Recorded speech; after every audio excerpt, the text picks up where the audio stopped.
This episode is sponsored by Nucleus Security. Nucleus is a security management and workflow tool that aggregates and correlates data from anywhere, making it actionable for the teams that need it, when they need it, fast. Know your risk with global, project, and asset level views that provide visibility across all teams and data streams. Make better decisions faster with dashboards, drill downs, and reports that are robust, shareable, and flexible. And save hours and dollars with workflows for automating repetitive, time-consuming tasks. You should check these guys out at nucleussec.com. That's nucleussec.com.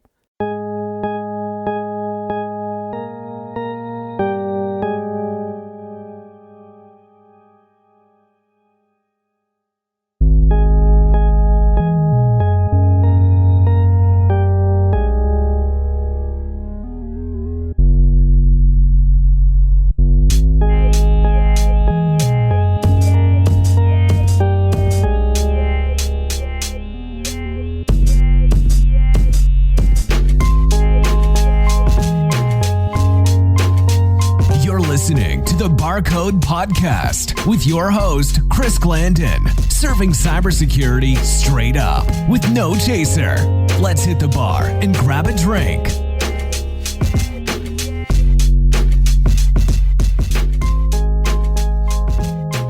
Yo, Tony, what's good, my man? Oh, hey, Chris.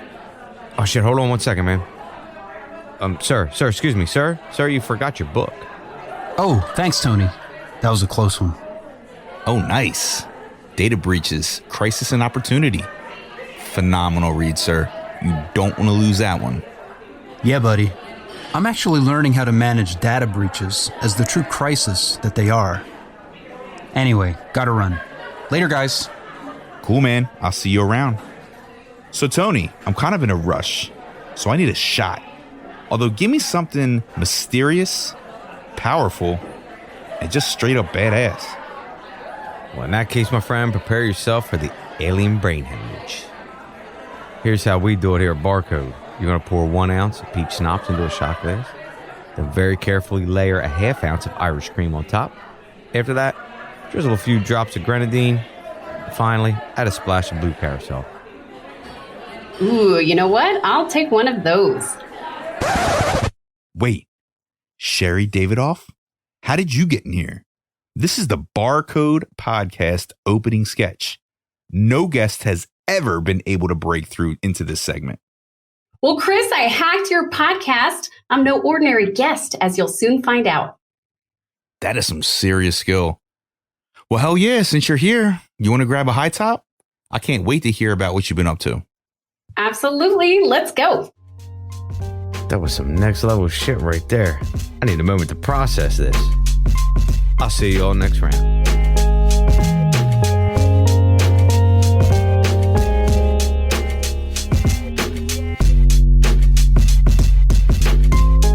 Sherri Davidoff is the CEO of LMG Security and author of Data Breaches. As a recognized expert in cybersecurity and data breach response, Sherri has been called a security badass by the New York Times. Her professional experiences are featured in the book Breaking and Entering: The Extraordinary Story of a Hacker Called Alien.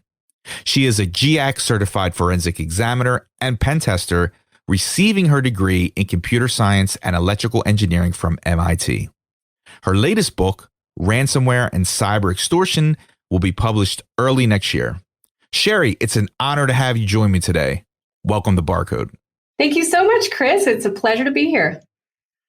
So I see that you are still keeping your hacker skills sharp. I've never had anyone penetrate through my opening sketch like that.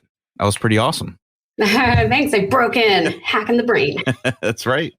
So, before we get into it, I recently read that you had the opportunity to brief the Senate committee about the current state of ransomware. And I just want to hear about that a little bit, if you don't mind. I bet that was quite the experience for you. Yeah, it was really a pleasure after 20 years in the industry to get to talk directly to the people that are making the laws and kind of fill them in on what we see in terms of incident response and how the criminals are actually using laws and regulations as leverage when they're conducting extortion attacks. And I think that's really important for everyone to understand, not just our legislators, that they'll come out and say, you know, HIPAA or GDPR, like if you don't want to be embarrassed or if you don't want to get a big fine, pay us and we'll keep it quiet. So we really need to be looking at how can we incentivize people to report, because we need to get some visibility. We need to understand how often these things are happening. And we need to make sure that the victims don't get punished twice, because really this is about protecting our economy and our society. And so we really want to get information about how the problem is happening and not give the criminals any more leverage than we have to. Yeah, absolutely. What was their overall reaction to it? Well, ransomware is a big problem. And, you know, one of the things we talked about was that we are seeing a shift. For the past couple of years, criminals have been focusing on locking organizations up and holding them hostage, what I call denial-based extortion attacks. If you remember with security, we're trying to protect the confidentiality, integrity, and availability of information. And so there was this focus on making information resources unavailable. And what we're seeing this year is a huge shift towards attacking the confidentiality of information. They are stealing files and threatening to publish them unless you pay them a fee. And in the United States, there are very few laws or opportunities for victims to protect themselves after data has been published. You can't put the genie back in the bottle. You can't control how that information is used. And so that increases the harm that happens because of this. And so we really need to be looking at cybersecurity, the root issues here. The fact that we are storing too much data. Data is hazardous material, and we need to start treating it that way.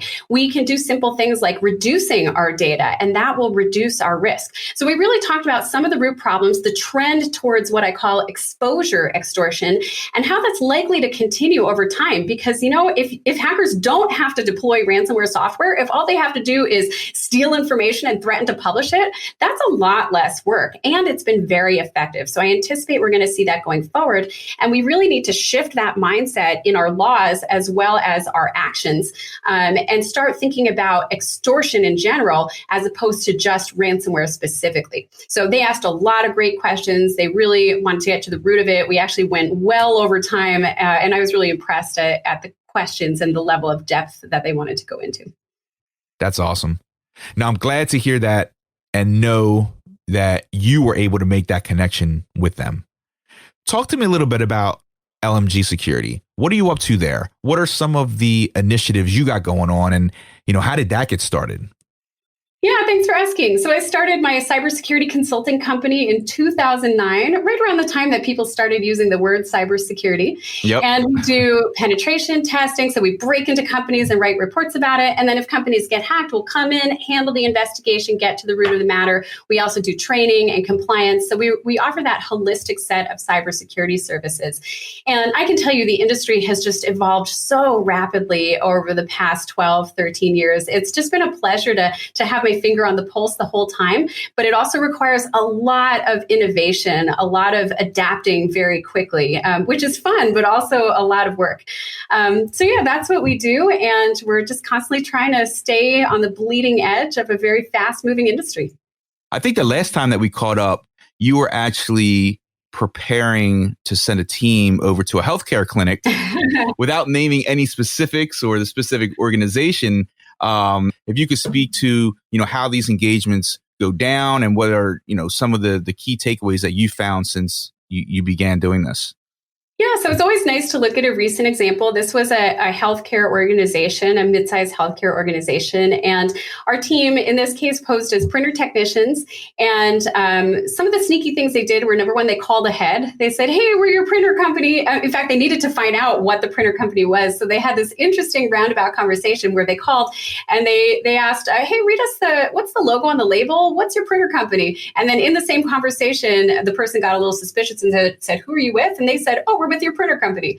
And it's funny, people are, you hire people because they're trusting, because they're friendly and they're helpful and they want to get things done, but that can definitely turn around to bite us. So this was I like to think all social engineering tests are successful. Either it's successful for us or successful for the client. In this case, the pen testers were extraordinarily successful. They went around, quote, checking printer odometers, which is kind of hilarious. And that gave them an excuse to walk through everywhere in the building. People let them into the server room. They were in one of the facilities for over 7 hours. I was shocked because I called them at night and I was like, where are you? You're still in there? I can tell you from my experience that usually you're in and out in a pretty short, usually I'm in and out in a pretty short period of time. I don't like to linger because I don't want to get caught, but yeah, they were in there for a while. Yeah, because with each, second is like your chances increase of being caught or detected. So that's pretty incredible. Yeah, just like a real burglar, you just want to go in and out. In and out. That's right. Yeah. So awesome. So then after these type of engagements, do you offer training? Do you provide assessments? What was sort of the follow-up with the organization?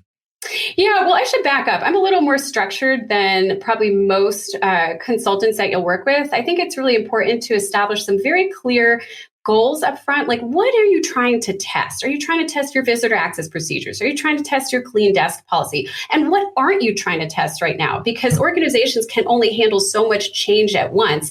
And you don't want to demonstrate and document huge problems that you have no ability to fix.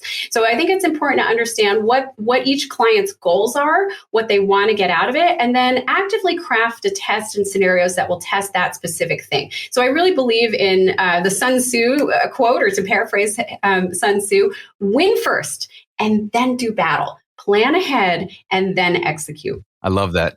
And then afterwards, I like to work with the client, do a walk through the facility, do that lessons learned.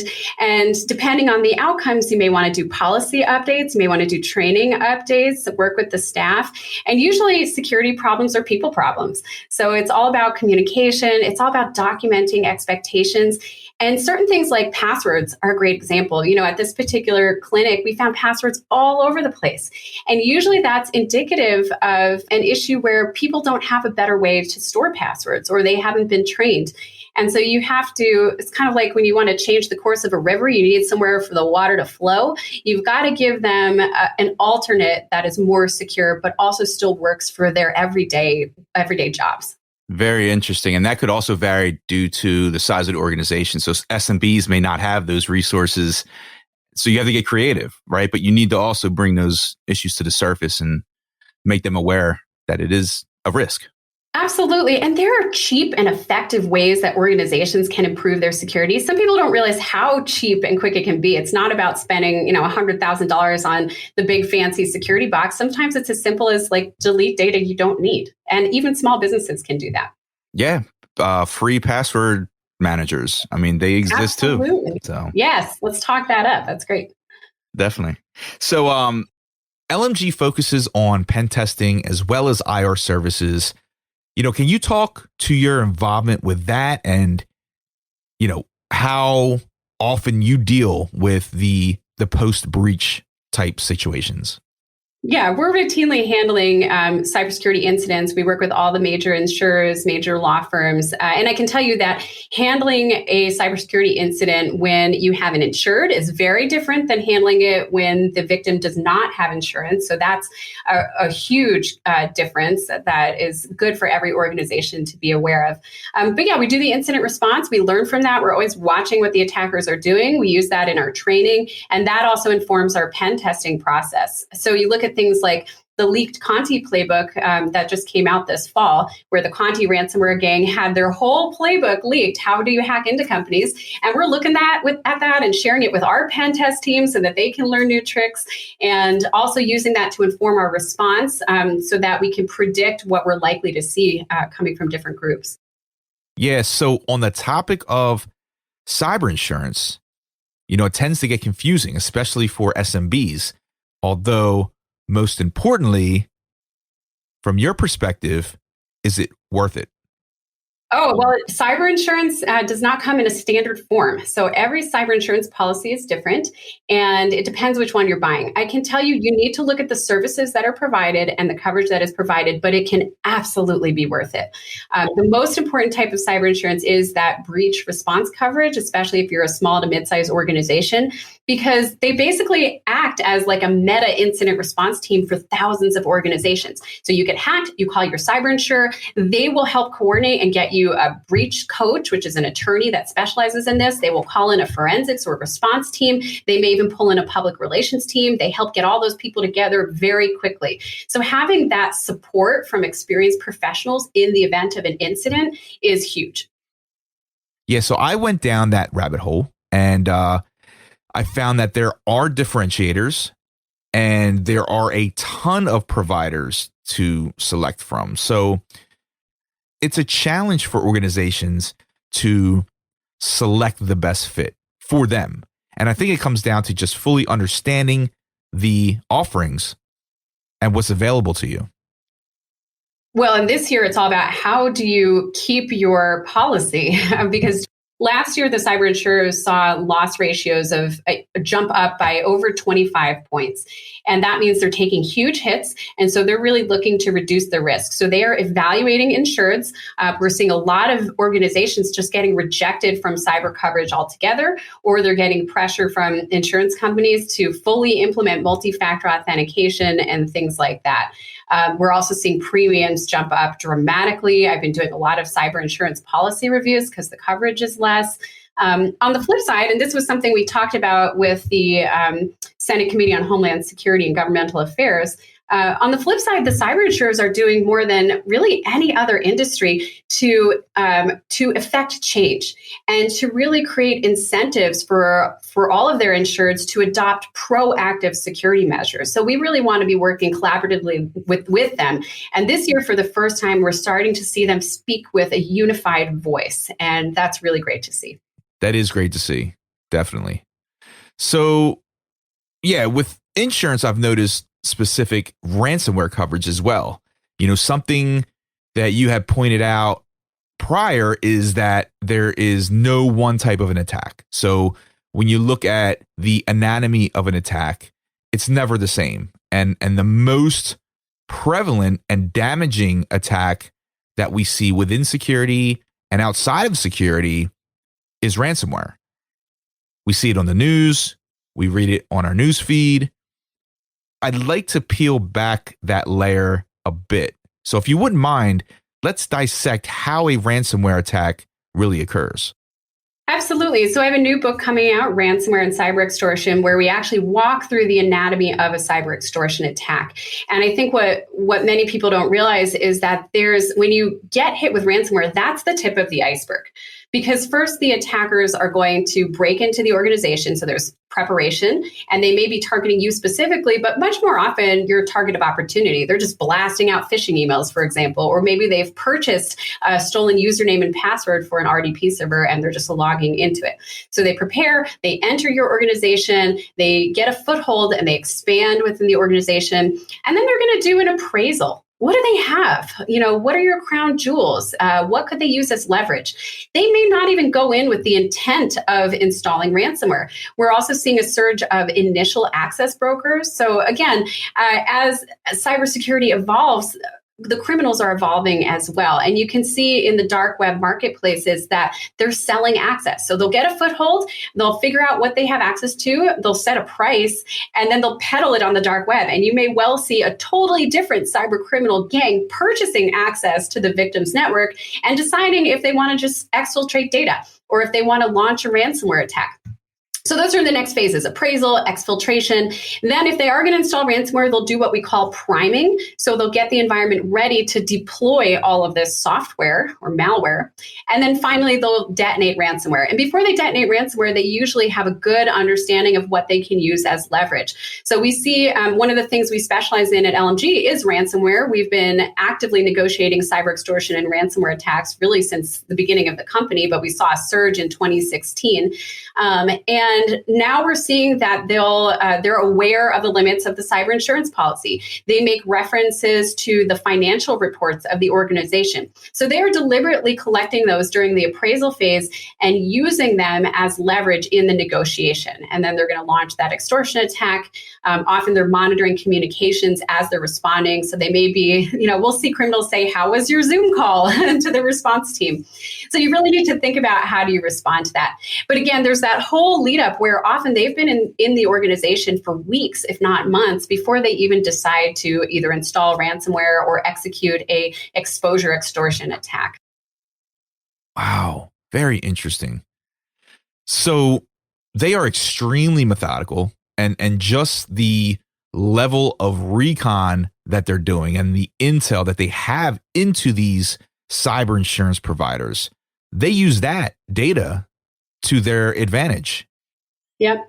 Yeah, we see them negotiating for amounts that are just under the limits of the cyber insurance policy frequently. They're frequently looking at that. And in fact, in the Conti playbook, there's references to insurance where they're specifically telling their affiliates and the employees of their affiliates, hey, look for their insurance policies. Have you personally ever had to work directly with cyber criminals in the negotiation process, or is that typically done by the organization? Oh, no, we do that regularly. And I've negotiated with criminals myself. Yep. Yeah. So I've never spoken with anyone that communicates directly with these ransomware gangs. How does that work? Is it over email? Is it over phone? How does that correspondence typically happen?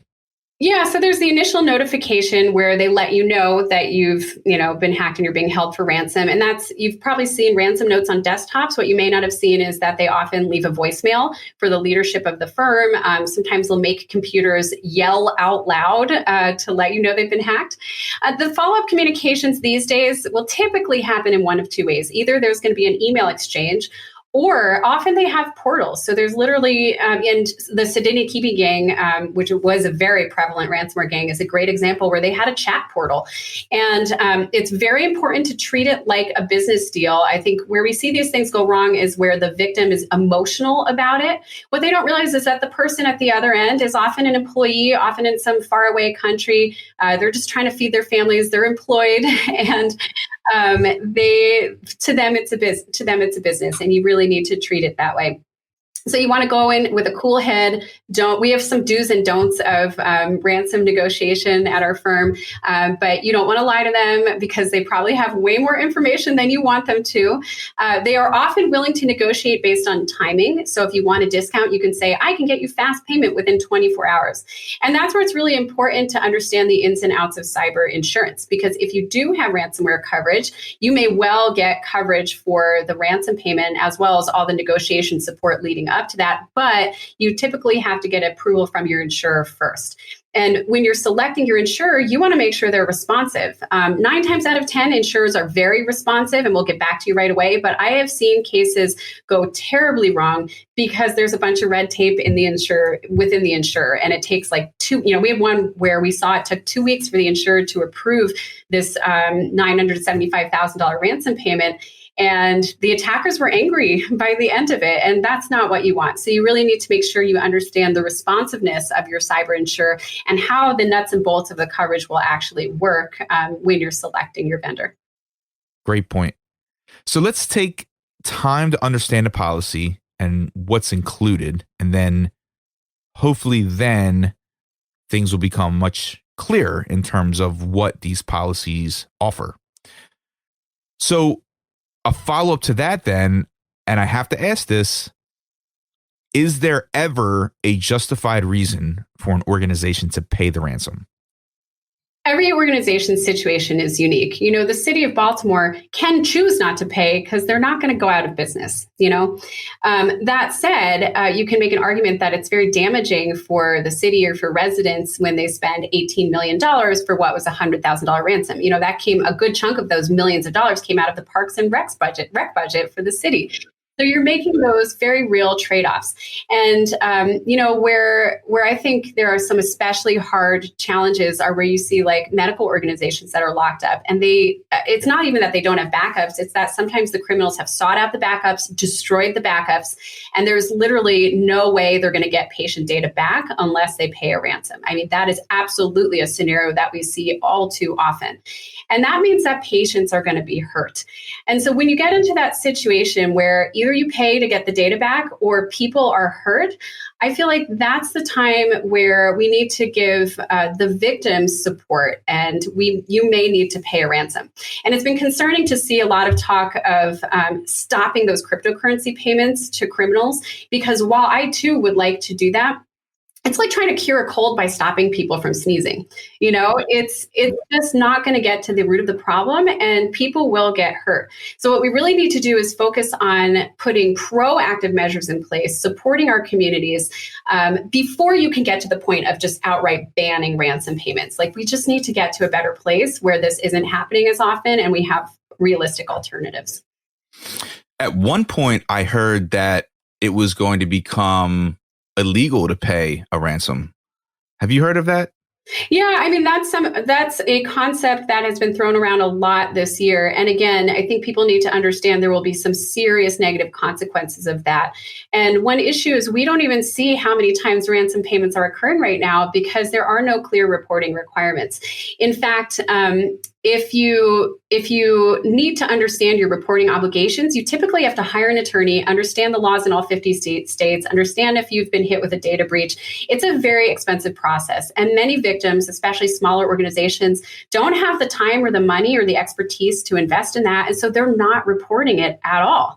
And so, again, just to emphasize, we need to get more visibility. We need to help victims feel comfortable reporting so that we can get a handle and a full picture on the problem in order to come up with solutions. Gotcha. So then where do you see ransomware going in the future? We spoke about the anatomy of a ransomware attack, which is, skeletal. Then you have these different variants which add complexity to the detection and the response aspect. Do you see ransomware staying with the variants evolving? And, from your perspective, how do you see ransomware morphing in the years to come? I think that it's going to become less of an issue that hits the headlines for a few reasons. Number one, it's going to become endemic. We've already seen organizations doing a much better job of taking backups. We're seeing pressure from Cyberinsurance companies to put multi-factor authentication in place, to not have RDP ports open. Every ransomware case I see is obviously preventable with cheap solutions. And we need a process of educating organizations and incentivizing them to prevent those. That said, we are seeing a shift to exposure extortion, where they're threatening to publish the data.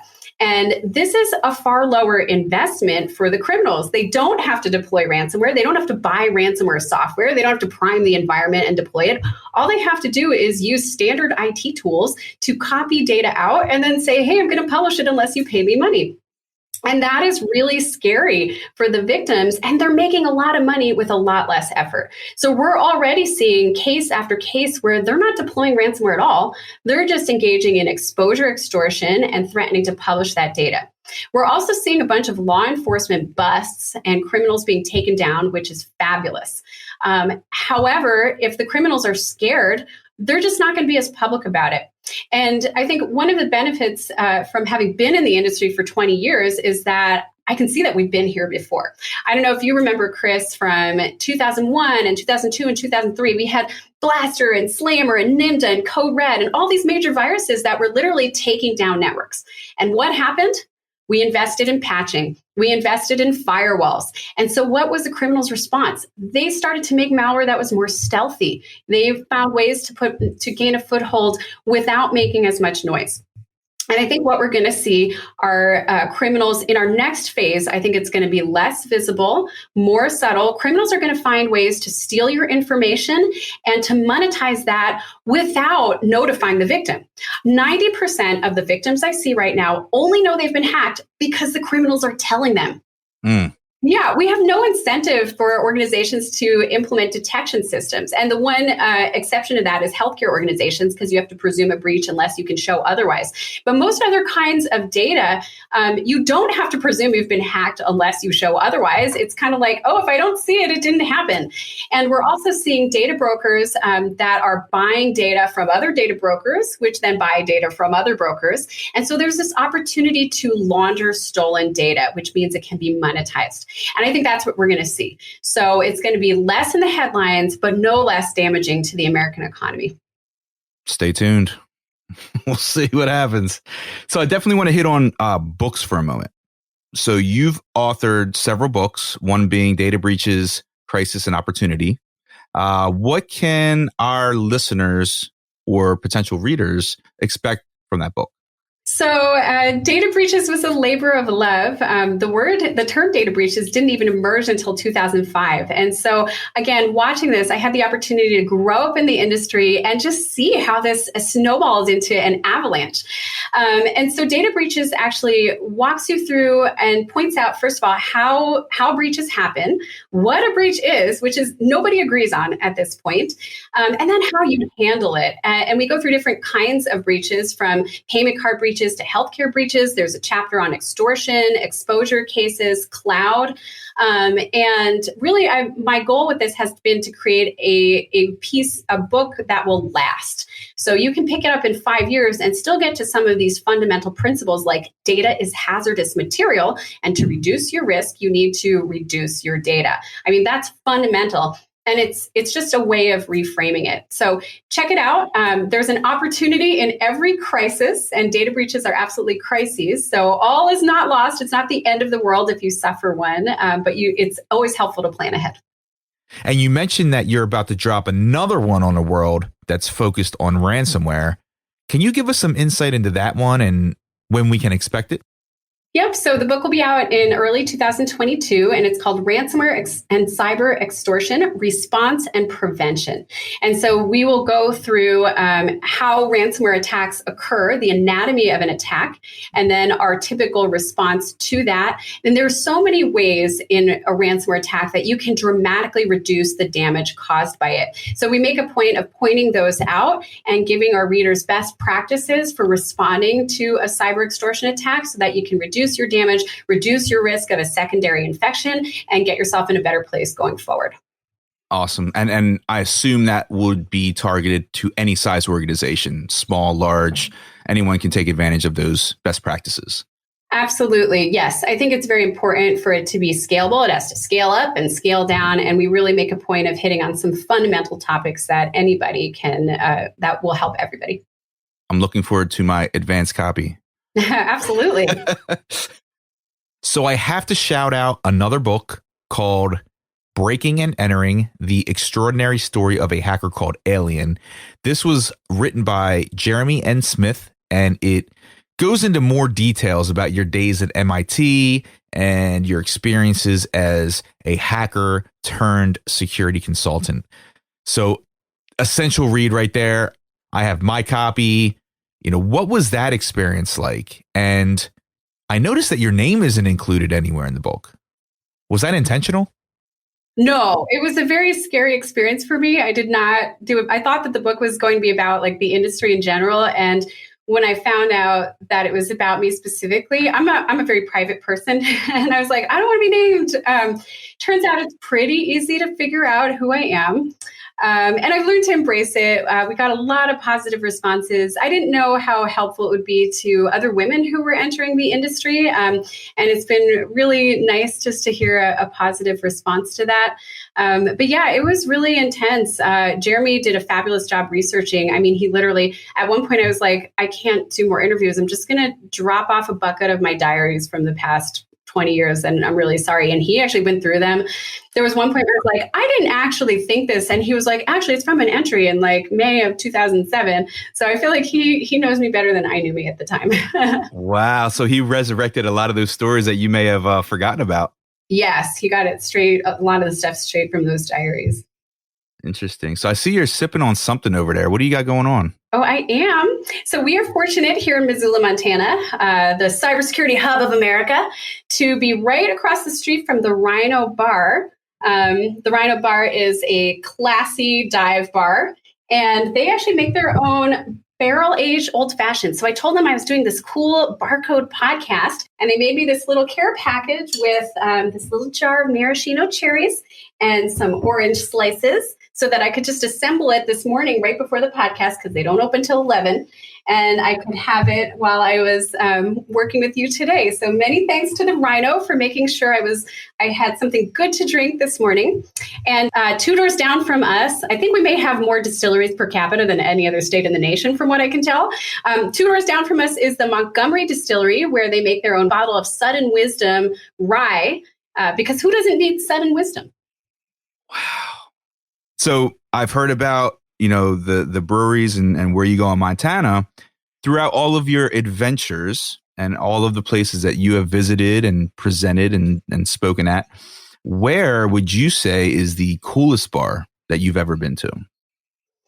Oh, well, I mean, I love speakeasies. I just like the concept of secret. There's one I love in New York called Please Don't Tell, where you go into a little hot dog joint. And then if you know me, you know I also collect phones. So I love a good payphone. And you have to go into a phone booth and pick up the phone and ask to be let into this little speakeasy. And then the back of the phone booth opens up.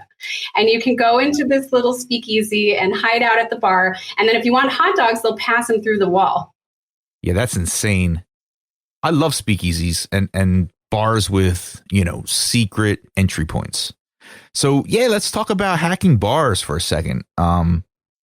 And hacking people in bars. It's got to be one of the easier places to social engineer someone.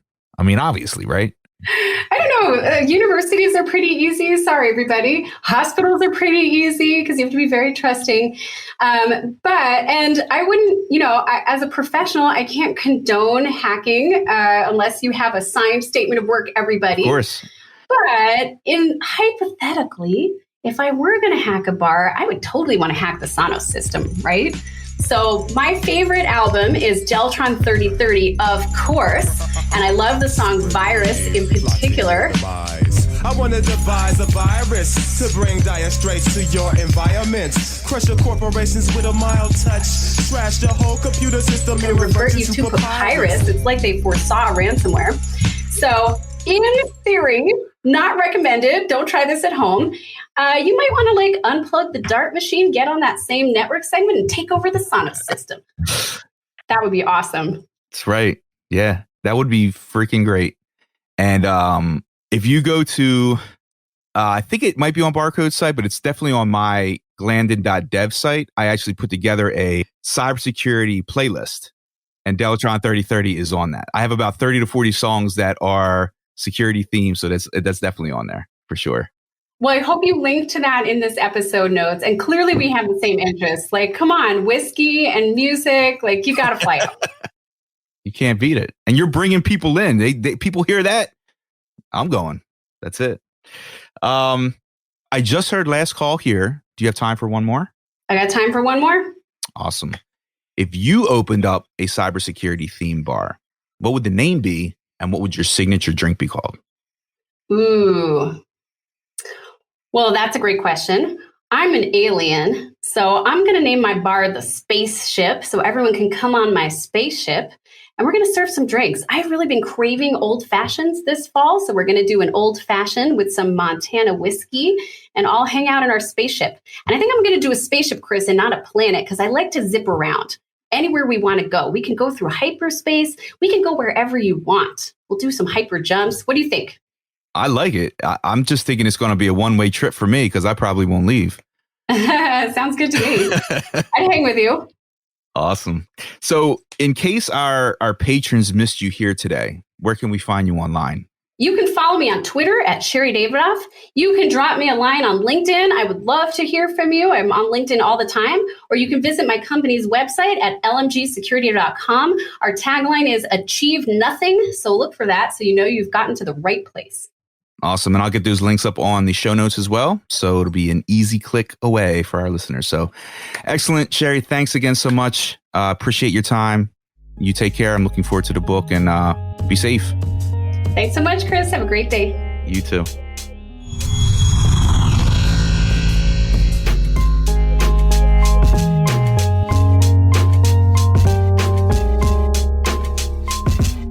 BarCode patrons, if you like this episode and would like to support the podcast, rate us on Apple Podcasts and visit our Patreon site, patreon.com/BarCode podcast. If you're interested in sponsoring the show, check out the barcodepodcast.com/sponsor. Cheers. Unfortunately, it's time to shut the bar down for this episode. Thanks for stopping in. See you next time. We'll save you a seat. Be sure to check us out at thebarcodepodcast.com.